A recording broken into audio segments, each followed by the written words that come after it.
ప్రేమించి పెళ్లి చేసుకున్నాడు. పెద్దలను ఎదిరించి కులాంతర వివాహం చేసుకున్నాడు. అలాంటి వాడు భార్యను ఎలా చూసుకుంటాడు? కంటికి రెప్పలా చూసుకోవాలి కదా, గుండెల్లో పెట్టుకుని కాపాడుకోవాలి కదా. కానీ అలా జరగలేదు. భార్య స్వాతి పాలిట రాక్షసుడిగా మారాడు మహేందర్ రెడ్డి. కడుపుతో ఉన్న పుట్టింటికి పంపించండని అడిగిన పాపానికి భార్యను పైలోకానికే పంపించేశాడు. నిండు గర్భిణిని అతి కిరాతకంగా చంపి బాడీని ముక్కలు ముక్కలు చేసి మూసీలో పడేశాడు.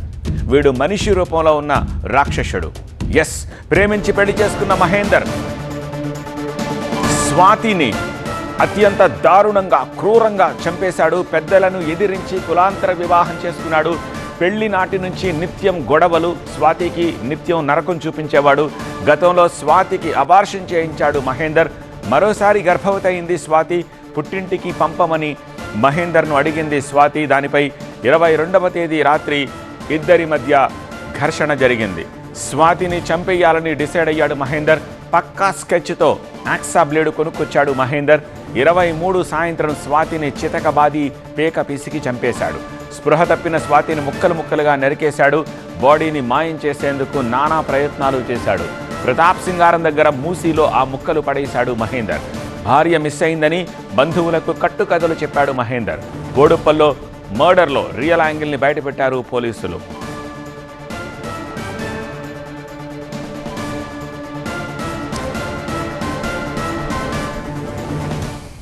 అసలేం జరిగింది? వాళ్ళిద్దరూ బోడుప్పల్లో ఉంటారు. పెళ్ళై 1.5 ఏడాది కాలేదు. అయినా స్వాతి మహేందర్ల మధ్య నిత్యం ఘర్షణ జరిగేది. స్వాతికి ఇల్లు నిత్యం నరకంలా మారింది. గతంలో గర్భంతో ఉన్నప్పుడు స్వాతికి అబార్షన్ చేయించాడు. పుట్టింటి వాళ్లతో ఆమెను మాట్లాడించేవాడు కాదు. ఆమె మళ్లీ గర్భవతి అయ్యింది. పుట్టింటికి వెళతా అని 22వ తేదీ రాత్రి మహేందర్ని అడిగింది. అతడు పంపించనన్నాడు. ఇద్దరి మధ్య పెద్ద గొడవ జరిగింది. అంతే, అతగాడిలో రాక్షసుడు నిద్రలేచాడు. 23న ఉదయం ఇంటి నుంచి వెళ్ళాడు. సాయంత్రం వచ్చి అత్యంత ఘోరానికి పాల్పడ్డాడు. వీళ్ళ మ్యారేజ్ అయిన తర్వాత నుంచి బాగా ఇబ్బందులు ఉండడము, గొడవ పడుతూ ఉంటే ఊర్లో కూడా ఒక 498A కేసు ఒకటి రిజిస్టర్ అయింది వికారాబాద్లో. ఆ తర్వాత ప్రాపర్గా కౌన్సిలింగ్ చేయడం అవన్నీ చేసిన తర్వాత వాళ్ళు కాంప్రమైజ్ అయిపోయిన తర్వాత క్యాస్ట్ ఎల్డర్స్ మధ్యన కూడా వీళ్ళు కాంప్రమైజ్ అయిన తర్వాత ఇక్కడ వచ్చి ఉంటున్నారు. ఇక్కడ ఉండి జాబ్ చేసుకున్న టైంలో ఈ అమ్మాయి కన్సీవ్ అవుతుంది. సో ఇప్పుడు కన్సీవ్ అవ్వడం కంటే కూడా ముందర ఒక 1 year బ్యాక్ కూడా అమ్మాయి కన్సీవ్ అయితే కూడా అమ్మాయికి అబార్షన్ చేయించాడు. సో ఇప్పుడు కన్సీవ్ అయిన తర్వాత monthly she is going for the medical checkups. ఇప్పుడు నెక్స్ట్ మెడికల్ చెకప్ వచ్చి ఈ 27th ఆగస్ట్ రోజు ఉంది. సో దాని గురించి వీళ్ళిద్దరూ గొడవ పడ్డము, చిన్న చితక వాటికి ఇద్దరు గొడవ పడ్డం జరుగుతుండేది. సో 22వ రోజు సాయంకాలము హస్బెండ్ని అడుగుతుంది, నాకు మెడికల్ చెకప్ అయిన తర్వాత నన్ను మా పుట్టింటికి పంపించి అక్కడ వదిలేసి రండి అని అడుగుతుంది. సో దాని మీద పెద్ద గొడవ అవ్వడము, ఇద్దరు కూడా బాగా మాట అనుకొని చెప్పేసి ఆ రోజు 22 సాయంకాలము దాదాపు 2 గంటల వరకు కూడా వాళ్ళు గొడవ పడి నిద్రపోయారు. పక్కా ప్లాన్తో మర్డర్ చేశాడు మహేందర్. భార్యను చంపేశాక ఆమె బాడీని మాయం చేసేందుకు అత్యంత క్రూరంగా వ్యవహరించాడు మహేందర్. మొండెం మినహా కాళ్ళు చేతులు తల ముక్కలుగా నరికి మూట కట్టి ప్రతాప్ సింగారం దగ్గర మూసీలో పడేశాడు నిందితుడు. ఇలా భార్య మృతదేహాన్ని అమ్మాయిని బాగా కొట్టేసి స్ట్రాంగులేట్ చేసి బెడ్ మీద వేసేశాడు. So by the time she fell unconscious. ఈ లోపల ఎప్పుడైతే 22 సాయంకాలం ఈయన బయటికి వెళ్ళి వచ్చి గొడవ పడిన టైంలో he has pre planned motive ఈ అమ్మాయిని ఎలిమినేట్ చేయడానికి.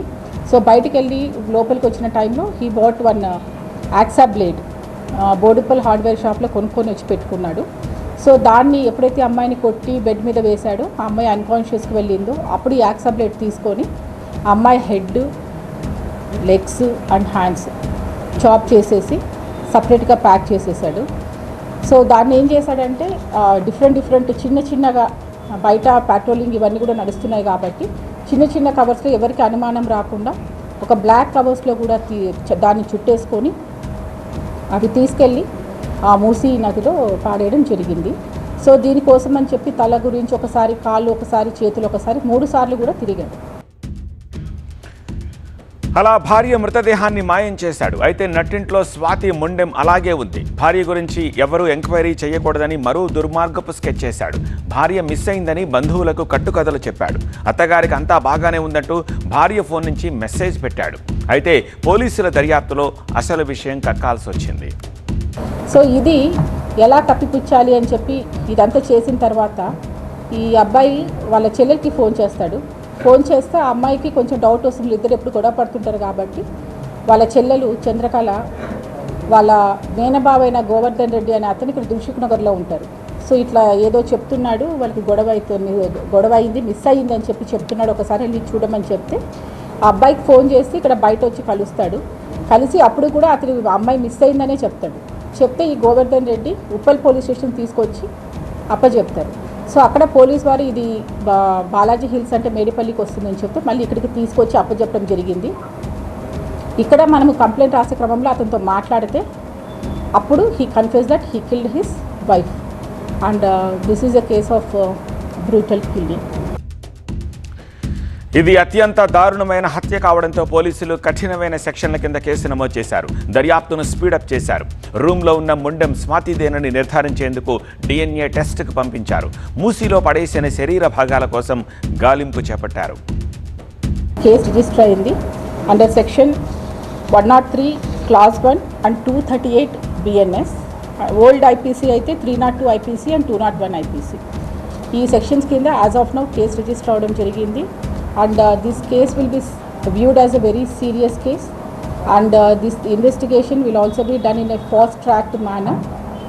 దీనికి కావాల్సినటువంటి క్లూస్ టీము అదర్ ఏదైతే ఫోరెన్సిక్ ఎక్స్పర్ట్ ఉన్నారో ఇవన్నీ కూడా వాళ్ళ హెల్ప్ తీసుకోవడం జరిగింది. ఆ ఎవిడెన్సెస్ అన్నీ కూడా అవన్నీ కూడా మనము కలెక్ట్ చేశాము.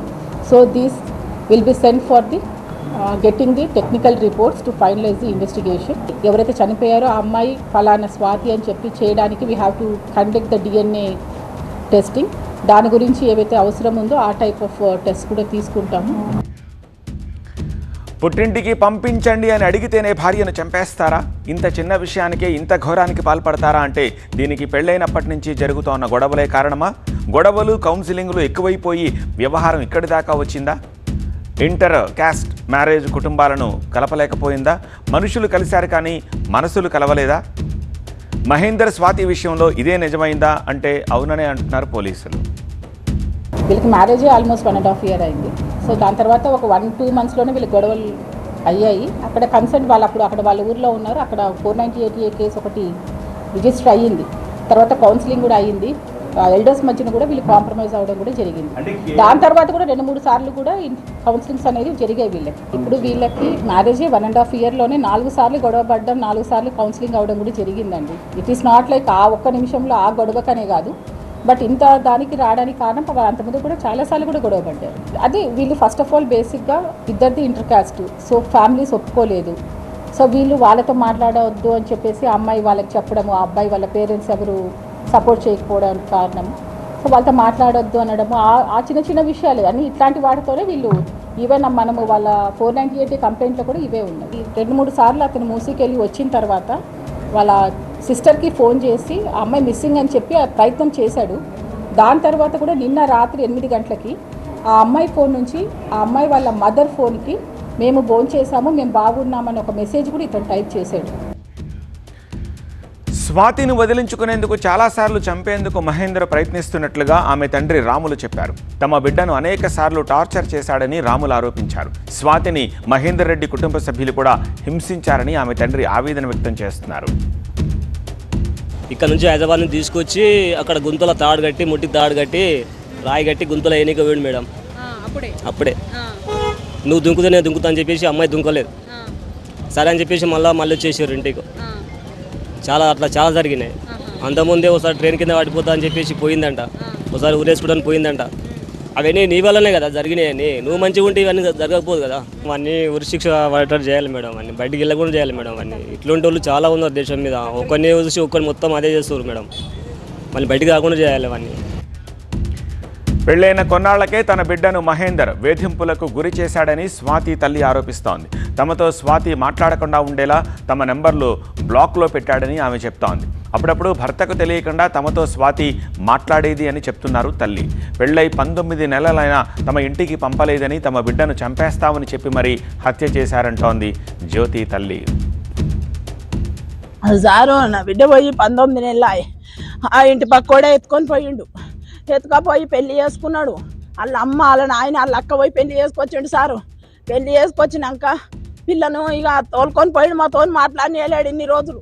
ఒక్క మాట గిట్లే దొంగతనంగా ఫోన్ మాట్లాడుతుండే. వాళ్ళ అత్త వాళ్ళ మామ మరిది అక్క వీళ్ళు ఆడు చంపుతామన్నారు. చంపే తీరు సార్ నేను అనంగిన్నా అన్ని గిట్ట నిలదీయపోయిందంటే ఒకటి ఏదో ఒకటి కావాలి సార్. వాళ్ళని మాత్రం చంపిస్తాను, నేను నిజంగా చంపిస్తాను నేను చెప్తున్నా. 2023లో జ్యోతిని కులాంతర వివాహం చేసుకున్నాడు మహేందర్ రెడ్డి. జ్యోతిని వదిలించుకునేందుకు పెళ్లైన కొన్ని రోజుల నుంచి ఆమెను టార్చర్ చేయడం మొదలెట్టాడని చెప్తున్నారు. తల్లిదండ్రుల ఒత్తిడితోనే మహేందర్ రెడ్డి సైకోగా మారాడంటున్నారు వారి స్వగ్రామంలోని స్థానికులు. ఇరు వర్గాల మధ్య గొడవలు జరిగి కేసులు పెట్టుకున్నారని చెప్పారు స్థానికులు. కేసులు కొట్టేయించుకుని ఈ మధ్యనే జ్యోతిని తీసుకెళ్లాడంటున్నారు స్థానికులు. పక్కా ప్లాన్తోనే స్వాతిని హత్య చేశాడు మహేందర్. డెడ్ బాడీని ముక్కలు చేసి ఆధారాలు మాయం చేసేందుకు యత్నించాడు. ఆ తర్వాత తన భార్య మిస్ అయింది అంటూ కట్టు కథలు చెప్పి మరో డ్రామాకు తెరతీశాడు. అంటే Mahender Reddy cold blooded murderer. బోడుపల్లో స్థానికులు కూడా అతడు వింతగా విచిత్రంగా ప్రవర్తించేవాడని చెప్తున్నారు. అయితే శబ్దాలకు పక్కింటి వాళ్లకు అనుమానం రావడంతో మహేందర్ చేసిన నేరం ఘోరం బయటపడింది. ఇంత కోల్డ్ బ్లడెడ్గా మర్డర్ చేసిన మహేందర్కు గతంలో కూడా నేర చరిత్ర ఉందా? పోలీసుల విచారణలో అవన్నీ బయటపడే ఛాన్స్ ఉంది.